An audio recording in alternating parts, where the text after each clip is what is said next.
Dollar. Dirt and money, no soul. Had to go and get it, ain't no time to kick it. Got a stack and flip for my foes. Dollar. Please tell me you can hear me. Don't turn your back and don't neglect me. Just let me know if you need me. Dollar. Let me watch out for my partners. Keep my money long, get my team strong. Let me run away from my problems. Yep, what's good, original crew, man? We're back. We're back with another EWOO video today. Another body cam, man. The most twisted case you've ever heard. Now, this ain't up to us, y'all. It's what they keep telling us. So we just gonna roll with it. They keep telling us the most twisted case. I don't know at this point which one worse than the next. You know what I'm saying? They said they all bad. But hey, make sure you check out the links in the description box. Down below. You already know where to go if you want to first support.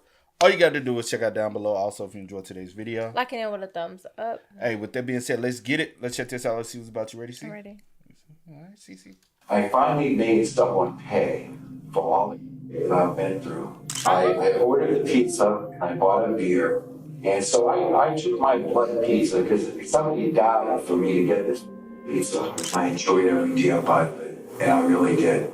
My only regret is that I hadn't killed 30 more sons of bitches like her. Located in the Orlando, Florida metropolitan area, the idyllic suburb of Winter Park is an affluent city, including the Park Avenue district. Among residents of the exclusive area were Reed Berman and his son Oliver. Reed, a successful commercial real estate executive, had a very demanding schedule. His salvation came in the form of an assistant who served as both nanny and house manager. Her name was Jennifer Fulford, and she'd worked for him somewhere between 6 and 7 years. She was extremely reliable, and she did a wonderful job ensuring everything within the household was taken care of. To top it all off, she was said to be an exceptionally kind soul. The morning of September 27th, 2017, had all the makings of a normal Wednesday, but it would quickly turn tragic. Jennifer and Oliver headed out on their commute to school around 7:15 or 7:20, and when Jennifer returned to the residence afterward, she and Reed briefly discussed the day's agenda. Jennifer had a dental appointment scheduled for 9 o'clock. Then she'd meet with an art framer at the residence shortly thereafter.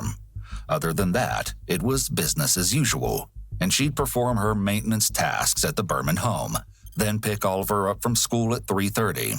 As for Reed, he was on his way to a breakfast meeting. They said a quick goodbye, and though nothing seemed out of the ordinary, things were about to take a terrible turn. The first indication that something was off came in the form of a phone call from Oliver's school at 4 o'clock that afternoon. Reed was informed that Jennifer had failed to pick up his son upon dismissal. Though he tried, Reed was unable to reach Jennifer on her cell phone. It seemed it had been powered off. He picked Oliver up, and the pair returned home around 5 o'clock. Upon entry, the house was eerily quiet. Jennifer was nowhere to be found. What Reed did find, however, was quite peculiar. There sat Jennifer's purse right beside the toilet of one of the downstairs bathrooms. He noticed that the seat had been left up too. This was unusual considering he and Oliver rarely used that particular restroom. An inspection of the contents of Jennifer's purse was suspicious. Her wallet, cell phone, credit cards, and driver's license were missing. Her vehicle, a 2015 Hyundai Santa Fe, was nowhere to be found. At that point, Reed contacted law enforcement. However, it wasn't until approximately 6:25 that he made the call, and the reason behind the delay is unknown. Nevertheless, a Winter Park officer was quickly dispatched to his home. Reed shared what information he had with the officer. The last time he'd communicated with Jennifer had been through a text message he'd received from her a little after 11 o'clock that morning. Interestingly so, Reed had no contact information for Jennifer's husband, Robert. However, officers managed to locate him at the home he and Jennifer shared, somewhere around 7 p.m. He stated that he hadn't recently seen or spoken with Jennifer. He explained that she had an upcoming trip scheduled to visit her son and newborn granddaughter in Dallas, Texas, but wasn't due to depart until the evening of the following day. Even more troubling was the fact that neither Jennifer's children nor any of her close friends had seen or heard from her. It seemed that Jennifer had simply vanished. A lot of people are a little weird. Yeah. Reed arrived home at 5. You don't make contact with police at 6:25. Especially when things look suspicious. She not answering, her car missing, her purse here, her wallet, everything. Like Her purse here, yeah, her yeah, purse yeah. here, But everything missing out of it. yeah. A cell phone. But and her car is missing. And you haven't heard from her since 11. And the toilet seat up. I'm like, that's. And then the husband said he ain't talked to her. And he all day. That very evening, And I know people think I'm not indicating anything. I'm just like, that's very odd. Robert examined bank records in hopes of uncovering something that could aid in the investigation. As expected, he found a record of payment to Jennifer's dental office at 10:08 that morning. However, it was the transaction that followed that gave Robert pause. A Wells Fargo ATM was visited at 12:10 that afternoon, and a withdrawal of $300, the maximum amount allowed, occurred. According to Robert, the idea of Jennifer having withdrawn the funds was completely unlikely, or at least he thought so. Then a development came in the form of a realization that Jennifer's vehicle happened to be equipped with a service known as Blue Link, which allows Hyundai drivers to remotely access their vehicles using their smartphones. It was the hope Jennifer's SUV could be located with help from the system. What year was this?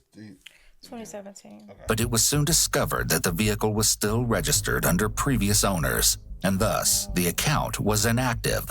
When business hours resumed the following morning, Robert frantically completed necessary paperwork in order to have the system reactivated.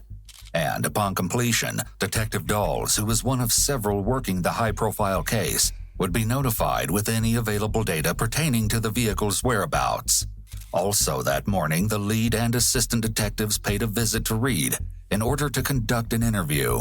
Reed led the detectives through his sizable home and showed them everything that seemed out of place or suspicious.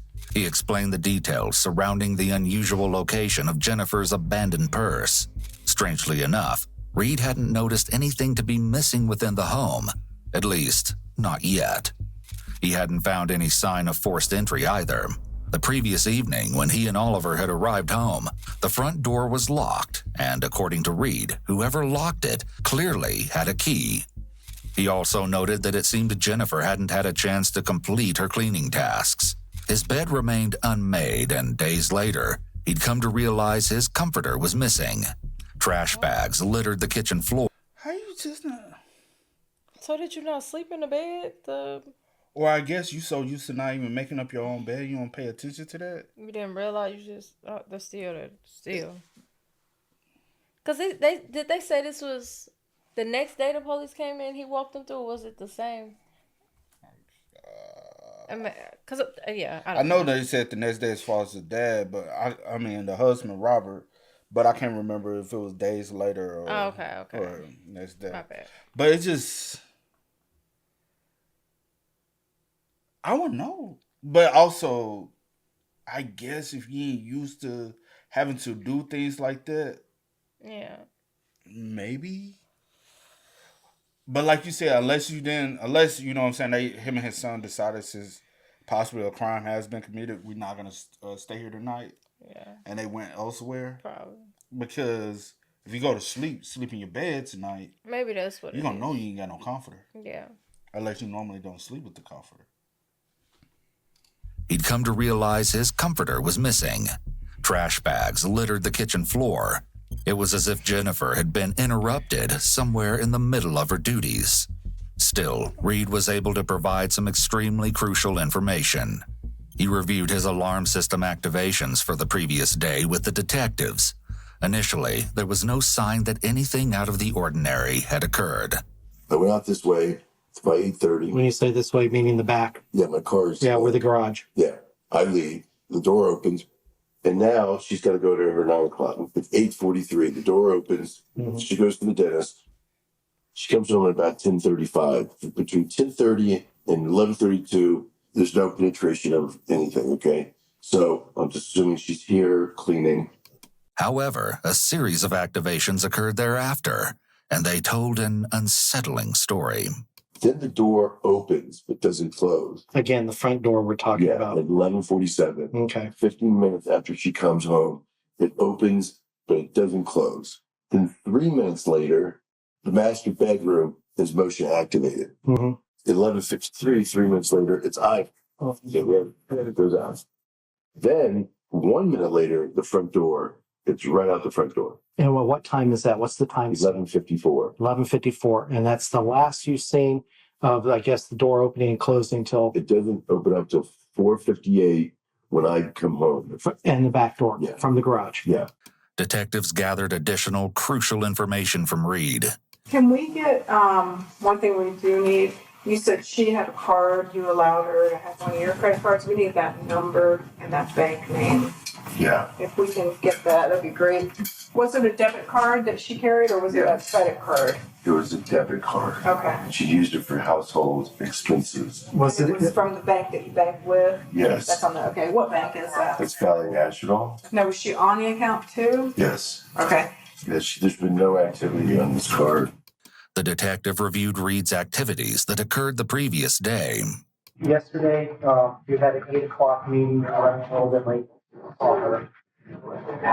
And that was at the water park night or winter center? Is that one and the same? That was at 8:30. Okay. And then at 3:30, right? You had another business. 3 o'clock. 3 o'clock. And that was where? On New England. Do you know whereabouts is? Because we have cameras and everything, and we're just trying to eliminate everything. Now we I can't. think it's 4:11. And I was at my office at 22. Anybody else working in office with you? Yeah. 35 employees. Oh, you do? Wow. Okay. While at Reed's property, detectives collected a buccal swab from him in order to produce a sample of his DNA. Though it would appear to be a routine process, seeing how Reed was one of those closest to Jennifer, perhaps there was something more behind the request than just standard procedure. All right. The other thing was that I believe as Detective Wagner asked you about earlier was if you were aware of her having any male friends. And if you knew Jen, she's a really up person. I mean, she'd come at 6:30 and man, she'd have it turned on like, hey, Alvin, and they would do this thing. I mean, she was just fantastic. Outgoing personality. Okay. So she wanted to go out. Like I bought her tickets to, she loved Barbara Streisand. Oh, yeah. So I got her as a gift, Barbara Streisand tickets to Tampa. And she'd like to go to concerts and stuff like that.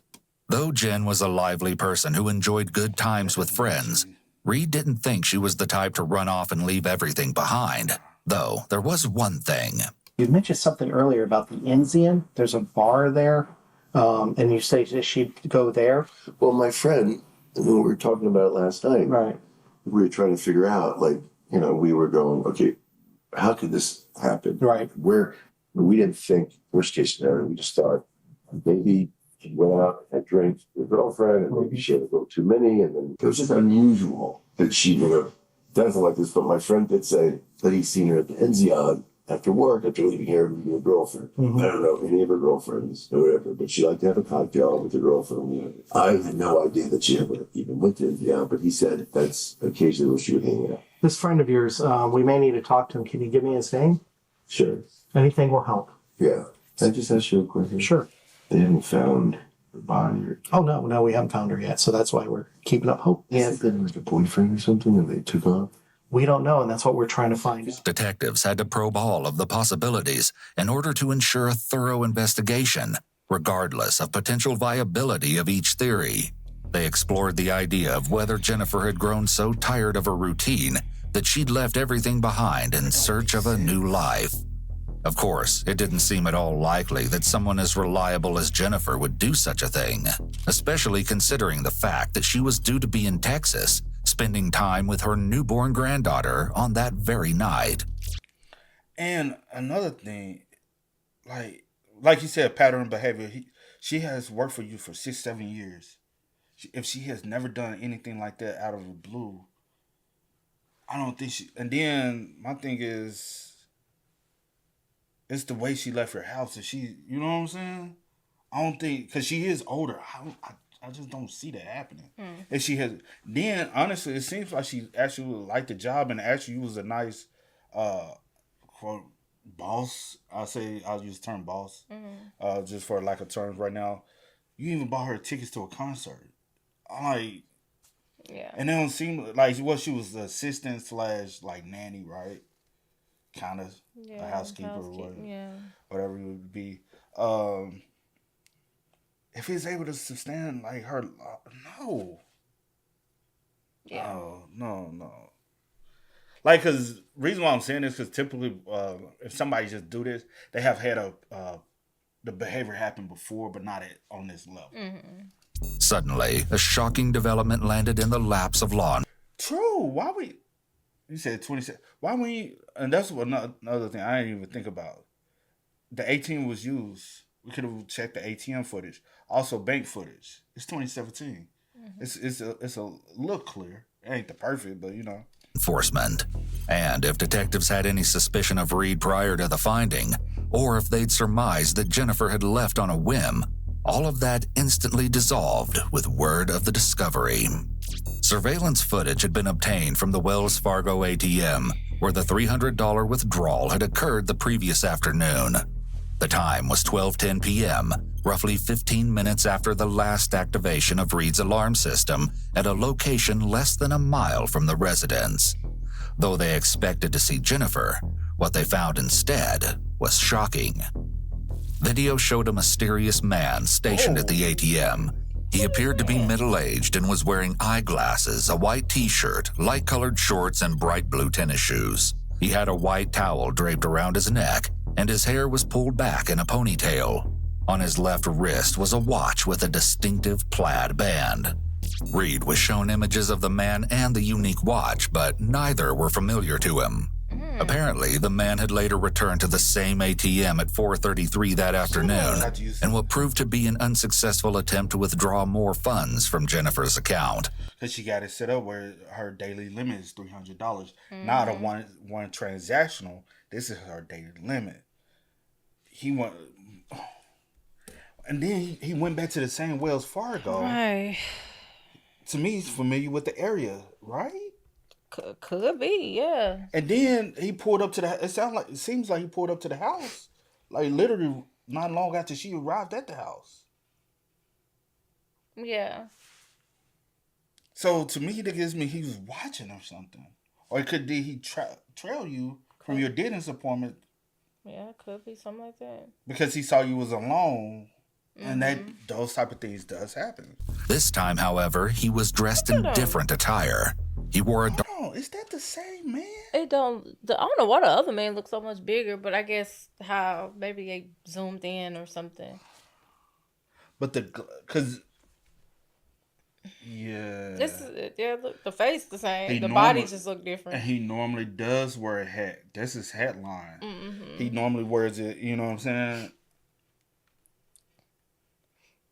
I'm trying to see also like, wow, he does have his hair in a ponytail right here.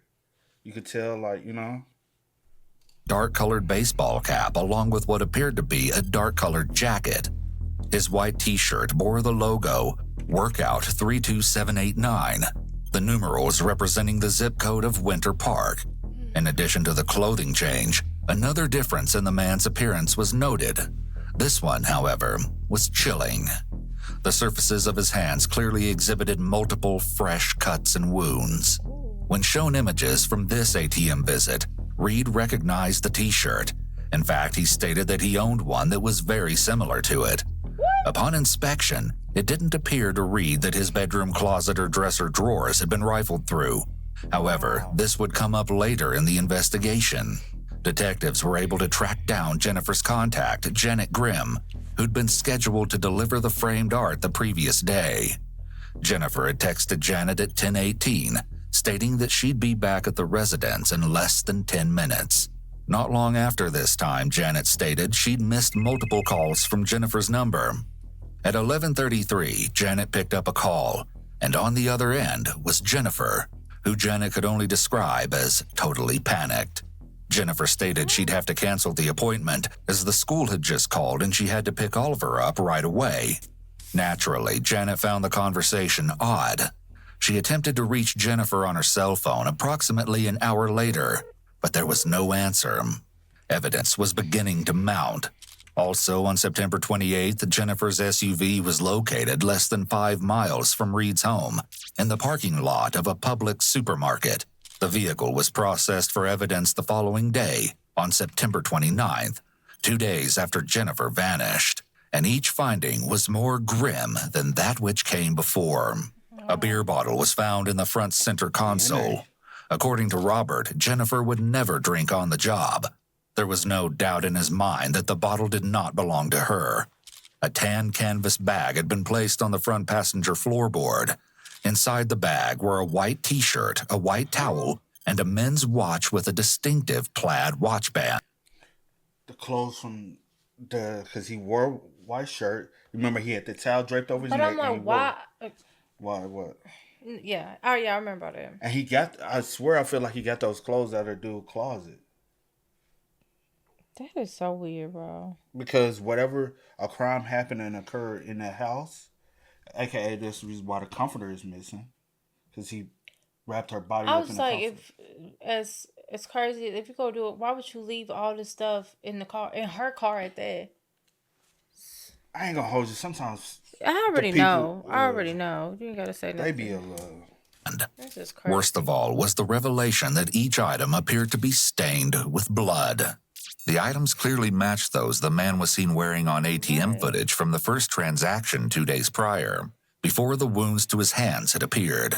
Word of a third unauthorized ATM transaction came on September 29th, but the location wasn't even remotely near Winter Park.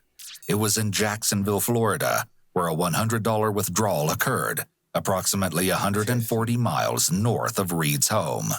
A sworn statement via phone was recorded between Robert Fulford and a Winter Park detective that same evening. Did anyone have permission or authorization from you to withdraw that cash? No. Okay. And in regards to that transaction, would you like to press charges, if applicable, to anyone for criminal charges? Yes, I would. The most recent ATM activity cited in the statement was a major turning point in the investigation. It led detectives to contact the Winter Park Amtrak station, where they were able to get their hands on some critical information. On the afternoon of September 27th, a train ticket was purchased at 4:52 p.m., the destination being none other than the city of Jacksonville. And as luck would have it, there was only one passenger aboard that train. With this information, law enforcement had what they believed to be the name of a previously unidentified individual. His images had been plastered all over the media in an attempt to put a name to the menacing face. He was a 53-year-old man by the name of Scott Nelson, and a background check indicated that he was extremely dangerous and had an extensive rap sheet. Furthermore, Scott was currently on federal probation for armed robbery. Hope that Jennifer would be found safe was beginning to dwindle. Wow. The following day, This screams robbery gone wrong. Wow. Yep. And I wonder, did she try to fight back? Well, because he had scratches on his hand. Yeah. But honestly, recently, it escalates. You know what I'm saying?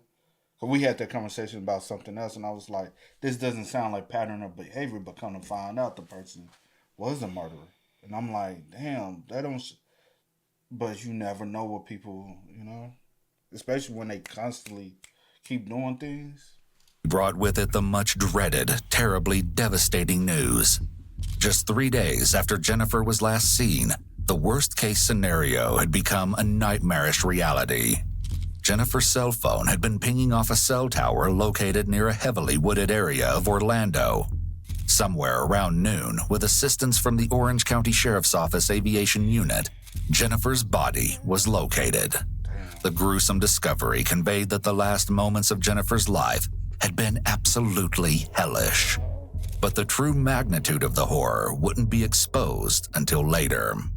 The merciless nature of the killing further motivated local law enforcement and U.S. Marshals, who'd been enlisted to assist with the investigation, to locate Scott Nelson. And it wouldn't take long. The day after Jennifer's battered and discarded body was found, the suspected murderer also turned up. It was shortly after 4 p.m. on October 1st that Scott was located at the Sunshine Inn Motel in Jacksonville, just a half-mile trek from where the local Amtrak station had dropped him off. Initially, it was anyone's guess as to how the apprehension was going to play out. Law enforcement was aware that Scott didn't have a lot to lose. That, paired with his violent nature, could be a recipe for absolute disaster. The showdown began with Scott's refusal when ordered to exit his room, but it proved to be short-lived, and Scott was taken into custody without incident. However, the investigation had essentially just begun. A couple hours after his apprehension, the suspect had landed himself in an interrogation room. The following never-before-seen footage has been analyzed by a qualified team, including a licensed attorney, a licensed clinical psychologist, and a licensed professional counselor. Very kind of you. Thank you. There's going to be a little bit of architect want to read. Sure. So if you need to use the restroom or anything like that, don't hesitate, knock on the door. I'll be right on the other side, okay? Okay, thank you. It's going to be longer than a little bit, as the detective described. The Winter Park detectives have the 140-mile trek to make up to Jacksonville. And as you can see, the extended wait time is starting to wear on Scott, approximately 2.5 hours in.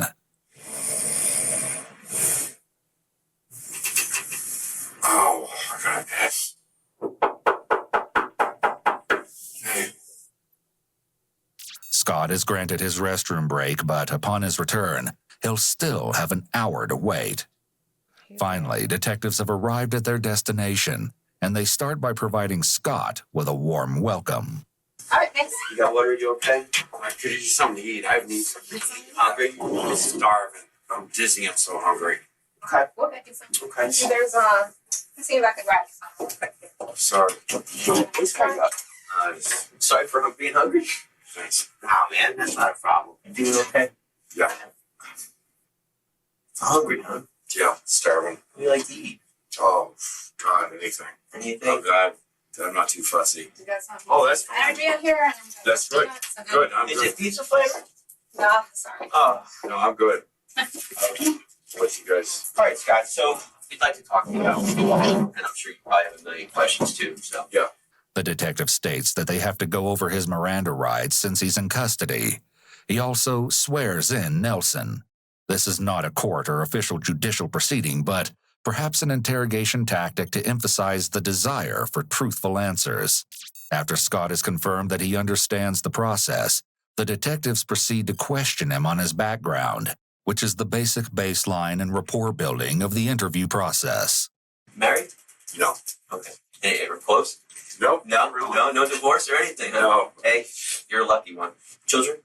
No children. Okay. Siblings? Brothers? Sisters? Yeah, I have a couple brothers. Couple brothers? Okay, older. So you're the youngest, huh? Yes. After a little small talk, Scott is starting to grow impatient. Can I ask you something? Yeah, ask away. Go ahead. I'm under arrest. Yes. What are my charges? Okay. Right now we got some issues with some credit card use. Okay. So I'd like to go into that. All right. And say what credit card? Because I don't know. Well, so you don't own a credit card? No. Do you have a debit card? ATM card? Trying to think. I think I do. Okay. What do you think you do? What does that mean? The question causes Scott to freeze in place, and he hesitates to answer, ultimately going for the evasive "I think" response. This is a red flag for deception. It's a simple yes or no question. Of course, Scott doesn't want to provide any sort of answer here. The mere mention of a debit card likely set off alarm bells in his mind since he'd used Jennifer's debit card. I don't have enough information. I mean, As I said, well, let's walk through it. Sure, okay. All right. Do you have any idea why you think you may be here at all? No. No. Okay. Well, let's go back a little bit. You were in Orlando last week? Mm-hmm. Okay. How long had you been in Orlando for? About 4 months. 4 months? Where were you before you got to Orlando? Prison. Okay, so you got out of prison, you came right to Orlando? Yes. Were you in prison in Florida or were you in prison somewhere else? Somewhere else. Federal. What made you come to Orlando? It's just where they assigned me to. Oh, for probation? Yeah. Okay. So you're doing some federal probation time? That's correct. Okay. Where were you staying in Orlando? With the mission. Which one? West Central. The rescue mission over there? Right by the old police station? Yes. How did you like the rescue mission? Okay. Yeah. I mean, no one really wants to be there. No. Now, were you working while you were in Orlando? Yeah, I was working for a painting business. Okay. It's in Winter Park. What they have you doing? Painting apartments. Like new apartments or old apartments, like refurbished or what? Like the villages. Okay. Some, pretty nice places. Are you still employed with them?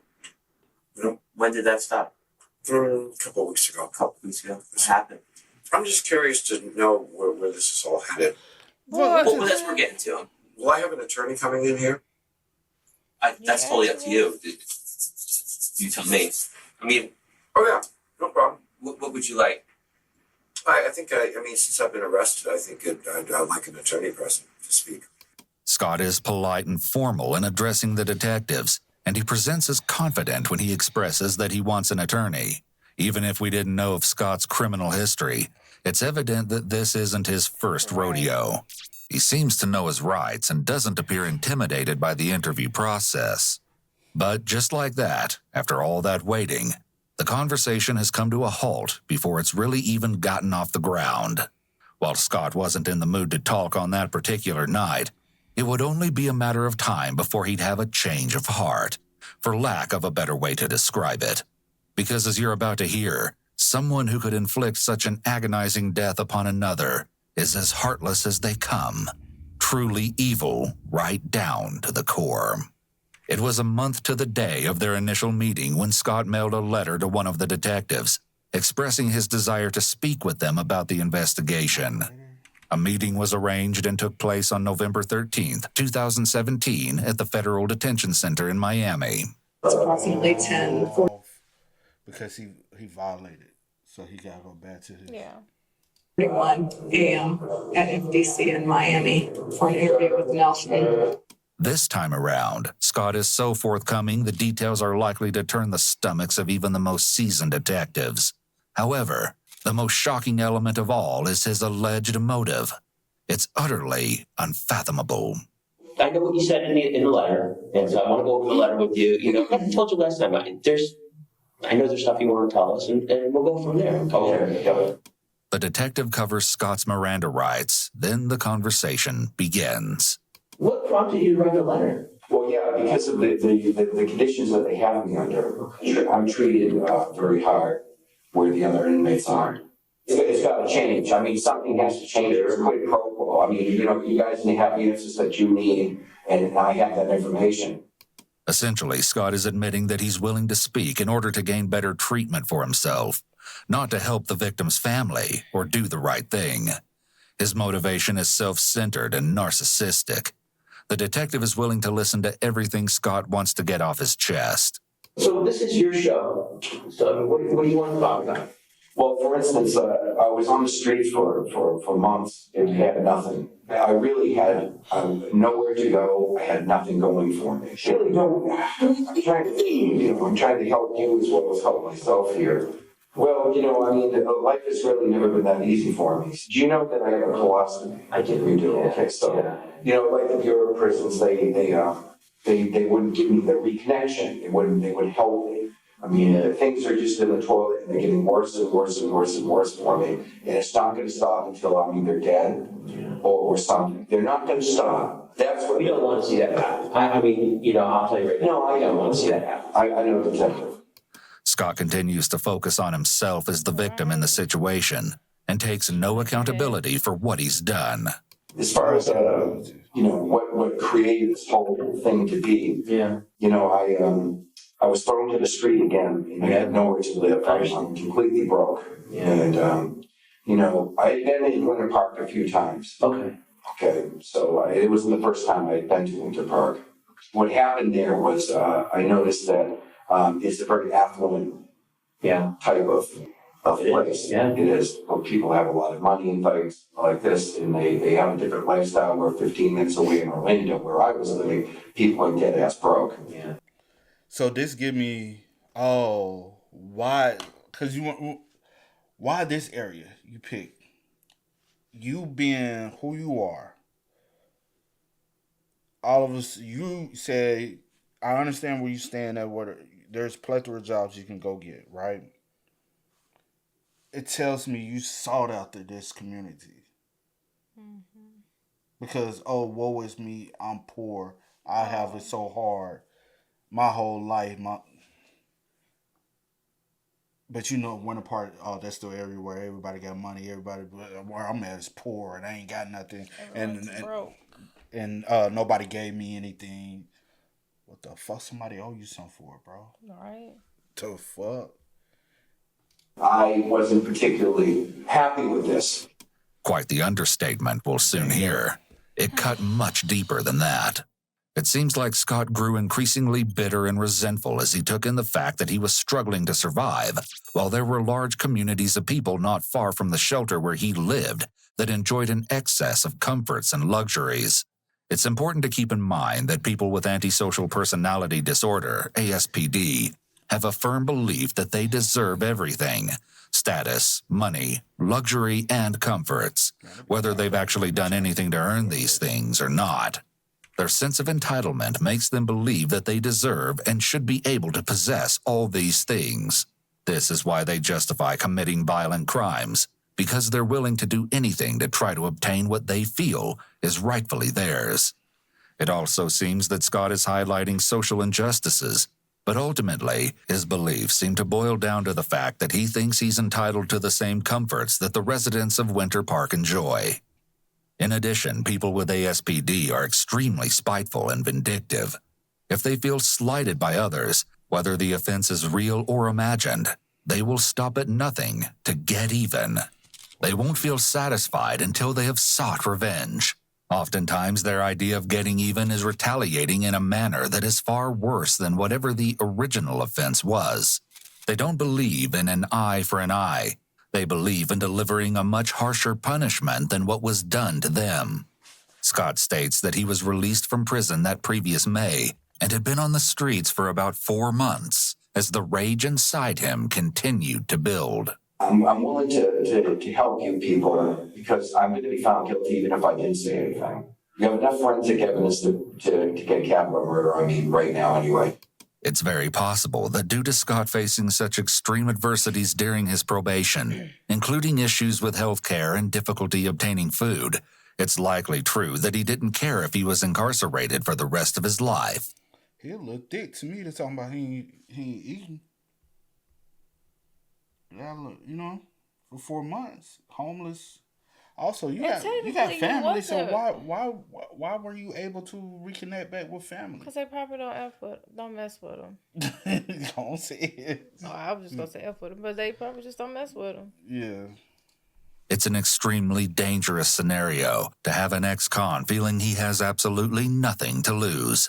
His worst-case scenario was going to prison for life, but maybe this wasn't such a bad outcome when he looked at the harsh reality of his daily life while being out of prison. Scott described the terrible conditions he was subjected to in prison, but it seems that the realities of freedom weren't that much better. People can become so used to life on the inside that, when facing life on the outside, they lack the skills to function appropriately in society. We see how this conversation all the time.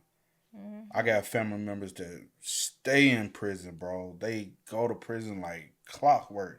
And in my head, I'm just like, why? But also, or I know people I grew up with, they love going back to prison. And I'm like, bro, why? And honestly, the reality is, I really do believe that they think it's too hard out here in the real world, and they rather just be in prison.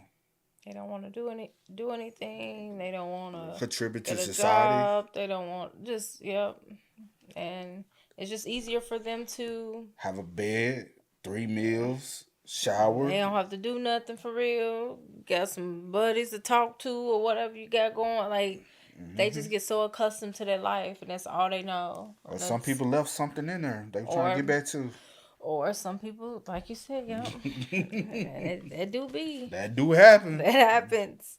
So I'm walking around Winter Park, and all these people, they have money, they have beautiful homes, beautiful families, cars, diamond rings, just driving their Mercedes and stuff. And I wanted to make it an example. Scott explains that during the month of September, he stayed at an undisclosed location.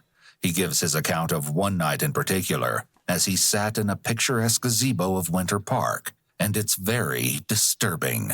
That's when, about 11 o'clock at night, that's when, in my mind, I officially died. Okay, I died. I was there. I died that night. Okay, I'm I'm sorry you got to that point, really. and I'm in Winter Park. I'm surrounded by all this wealth, and here I am, right? I'm clean cut, I'm intelligent, I'm highly employable. I work like a dog, and I can't have nothing. I'm just dead. It was that very night that Scott made up his mind. He devised a horrific plan, and he was going to carry it out. Bro, what the fuck? Talking about I died that night. I'm very intelligent. I work like a dog. Obviously not. Obviously you're not that intelligent. Whatever else you said is not true. Like, I'm confused as to why you think someone owe you something. People work hard for what they got. Why do you feel like you deserve like other people? I'm so confused with people. I ain't never not once thought I'm gonna take this shit.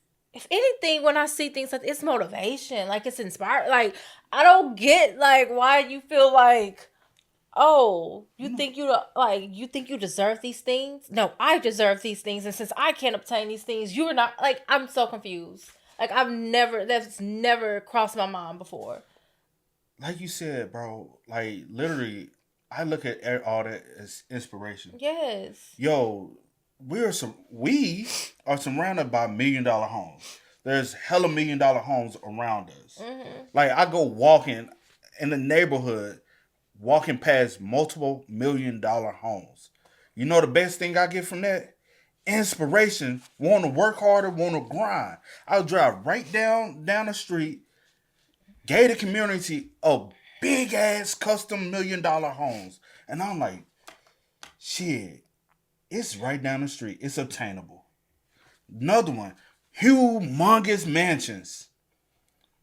Like the one everyone. That gray one. No, I'm talking about that gray one you like, that you really, really like.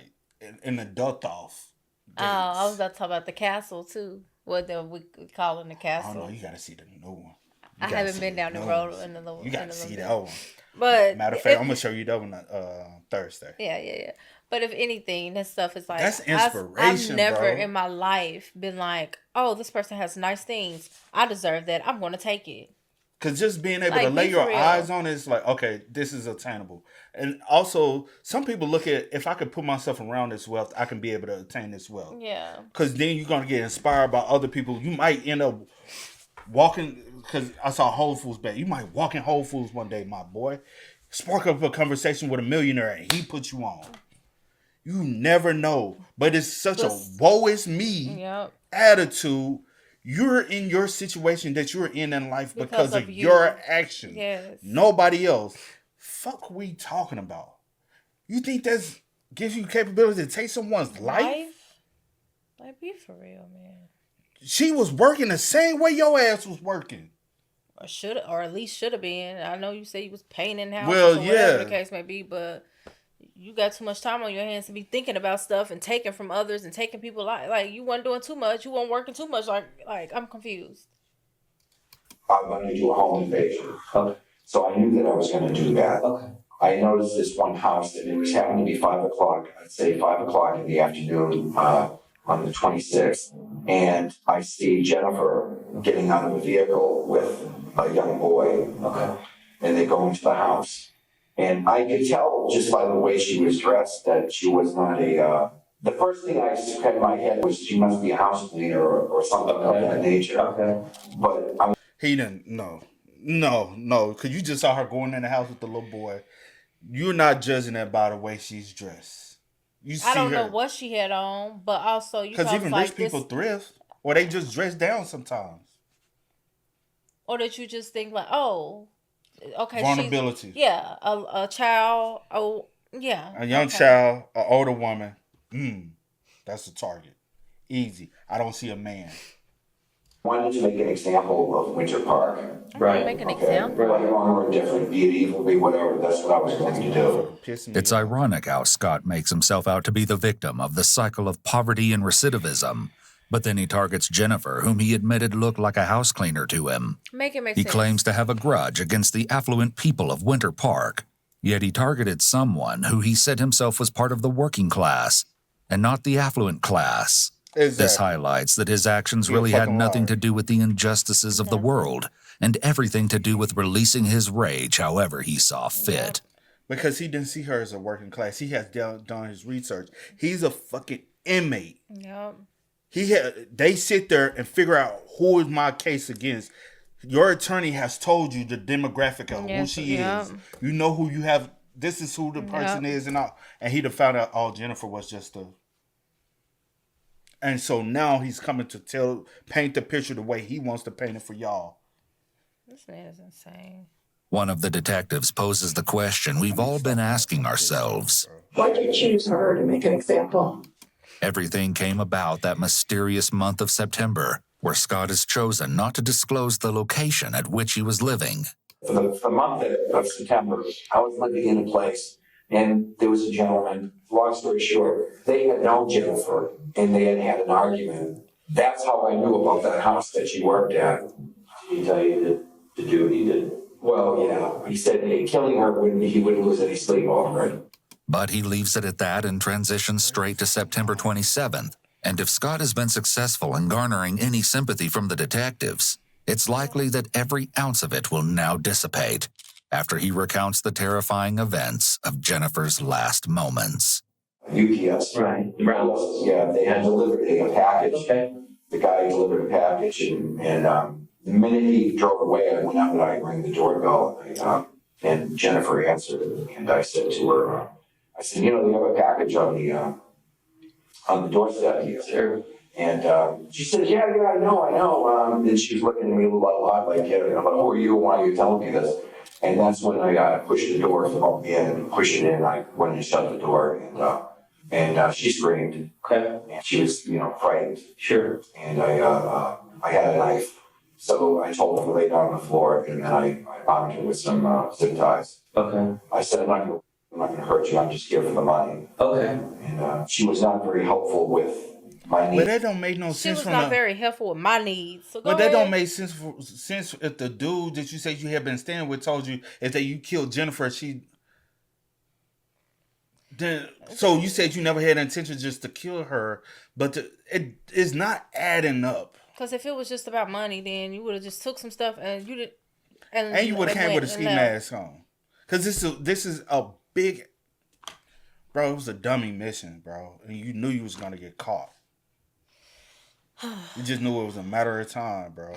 This statement shows Scott's grandiosity and sense of entitlement. Yes, it does. But this is also an example of victim blaming, something that individuals with antisocial personality disorder commonly engage in when they commit crimes and violate others.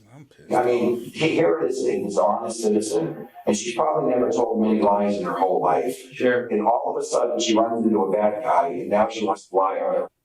Well, whatever happened, you give the guy what he wants and let him leave. No. Did that just make the situation worse? Yeah, yes, it did. It made it a lot worse because I'm just trying to get some food, some money, and whatever. Scott then explained that he felt Jennifer was purposely misleading him. She gave him the ATM card and PIN, but didn't disclose that she also had a debit card tied to Reed's personal bank account. She did, however, state that Reed had some expensive watches located in his bedroom. So I went upstairs for a second. I got the brown comforter off the bed. I wrapped her in the brown comforter and put her in the back of her own vehicle. Okay. I loaded her up through the front door, and then I left. So she was in the back of the vehicle, and I left with her. Okay. I went to the ATM machine and I withdrew the $300. Jennifer was absolutely terrified. She was trapped. Honestly, bro, I really feel like he killed her inside their home. What you think?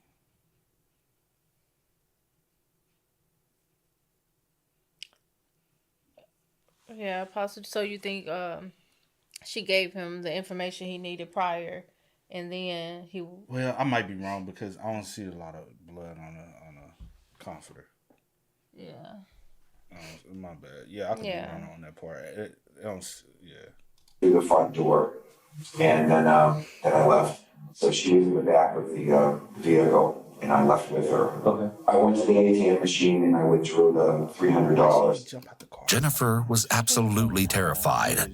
She was trapped in a compact space, wrapped tightly in a comforter, and having difficulty breathing. As for Scott, Then I went shopping. Kind of cold-blooded, isn't it? You're showing the amount of compassion that you got shown is what it sounds like to me. I'm not firing on all my cylinders, but the thing is, I mean, I have my faculties, so I know the difference between right and wrong. this is one of the confounding realities of individuals with antisocial personality disorder. They are aware of right and wrong, but they don't care. Their own needs are always at the forefront of their thoughts, intentions, and actions. I wanted to have the owner go to the bank and withdraw a large enough sum of money so that I could, abscond. And that didn't happen. So now I have Jennifer in the back of the vehicle, and I have $300. And now what do I do with her? Let her go. So now I'm driving, trying to find a place to find Jennifer, where I can put her. And she's telling me, throughout this whole experience, even in the house, she says, I'm really afraid you're going to kill me. Right. Please don't kill me. Right. In all reality, I'm having a hard time having compassion because I've been brutalized for so many years that I don't even know what compassion is anymore. This could be a true statement. When people experience long-standing trauma, they can become numb and essentially void of any feeling or emotion. Alternately, those with antisocial tendencies tend to lack the capacity for emotion and connection to begin with, due to neurological differences. So it's possible that this has always been his version of normal. It's the human condition. Absolutely. Her phone started ringing, stuff I just shut it off. So I finally found a place to put Jennifer. Yet again, Scott confirms that the killing was completely premeditated. He details a purchase he made that consisted of items that would be used to murder an innocent person who happened to be in the wrong place at the worst possible time.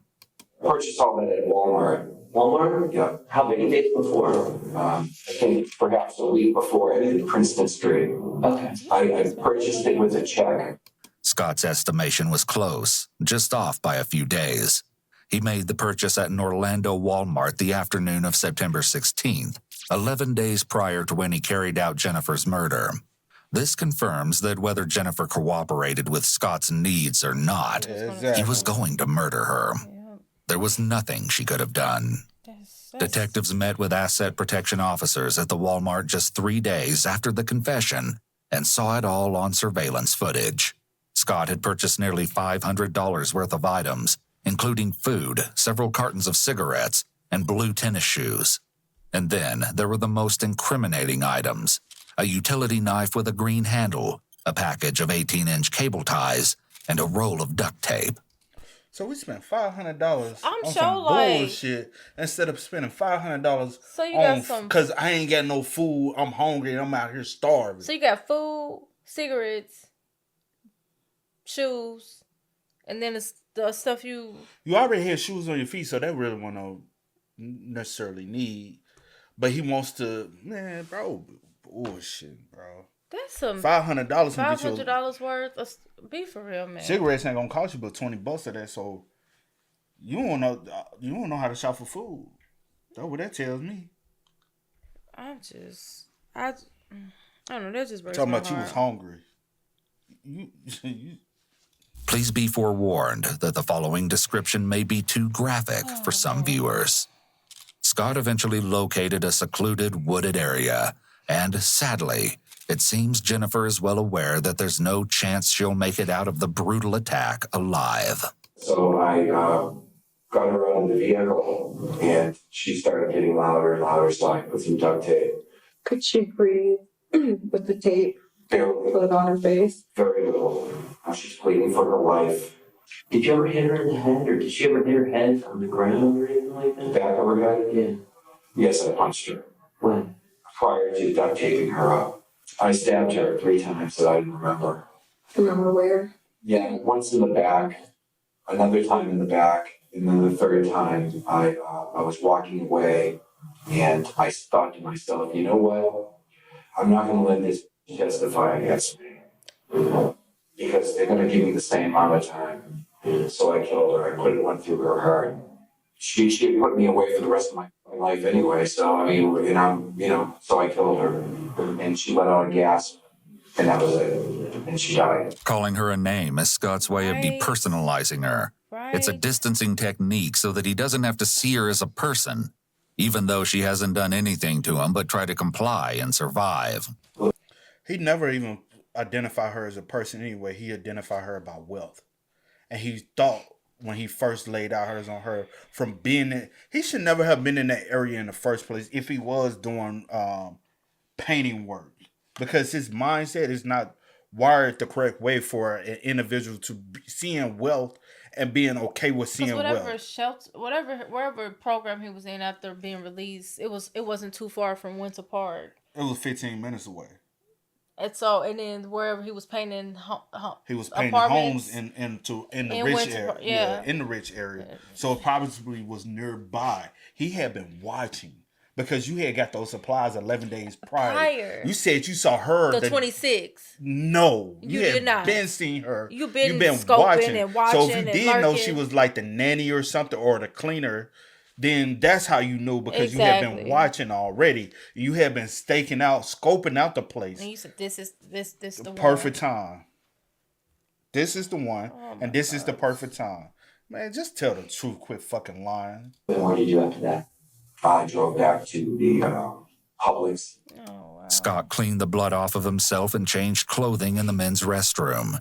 It was then that he replaced his T-shirt with the Winter Park one, shown in the photos from his second visit to the ATM, which occurred that day. However, he wasn't able to mask the wounds he'd sustained on his hands as a result of the heavy brush he'd trudged through in the wooded area. And I dropped the vehicle off, and I went back to Winter Park to get my belongings. And then I sat there and I thought about what I've done. Everything, and I was hungry. Yeah.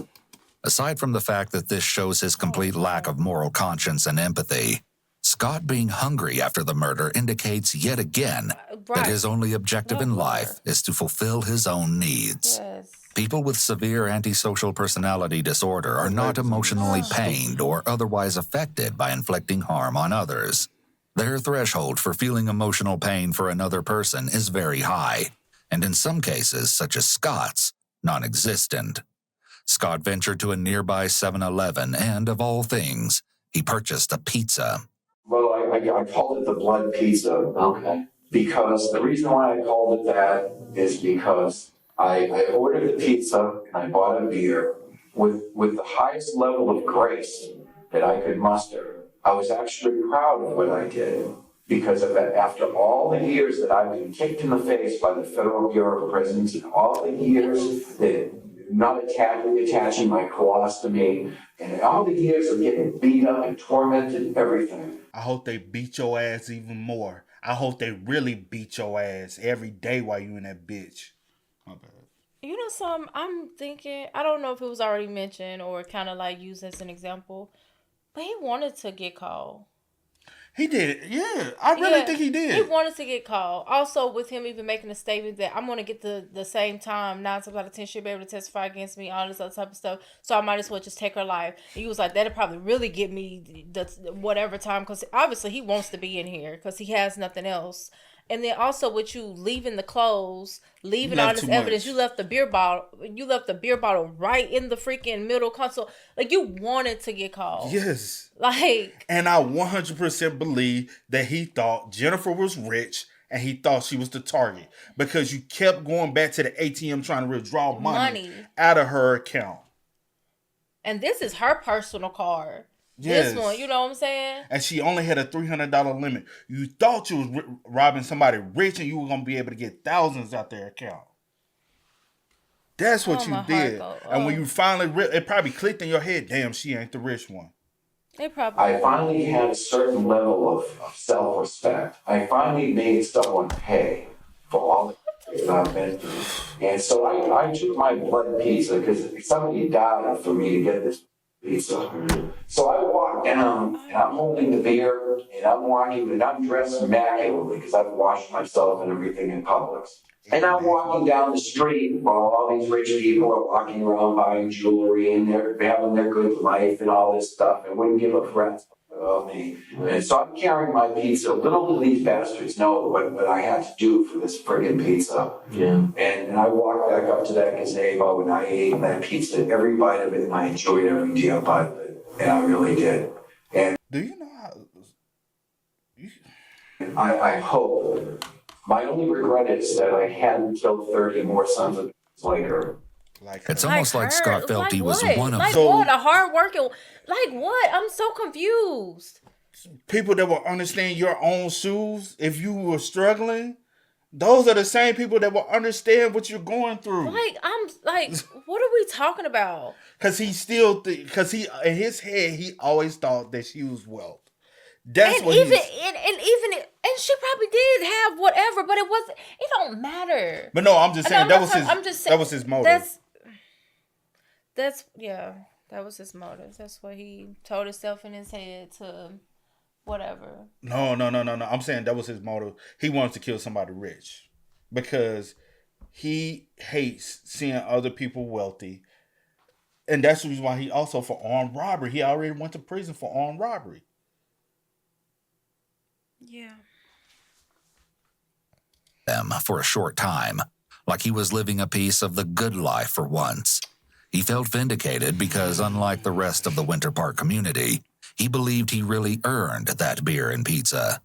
It also seems like Scott was taking pleasure in knowing a secret that the community hadn't yet discovered, one that would frighten them and make them feel like their city wasn't as safe as they thought it was. He enjoys feeling like he took something from the citizens of Winter Park.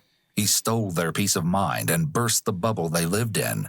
And he seems to like this because he likely feels as if others are sharing in his misery. An utterly chilling account.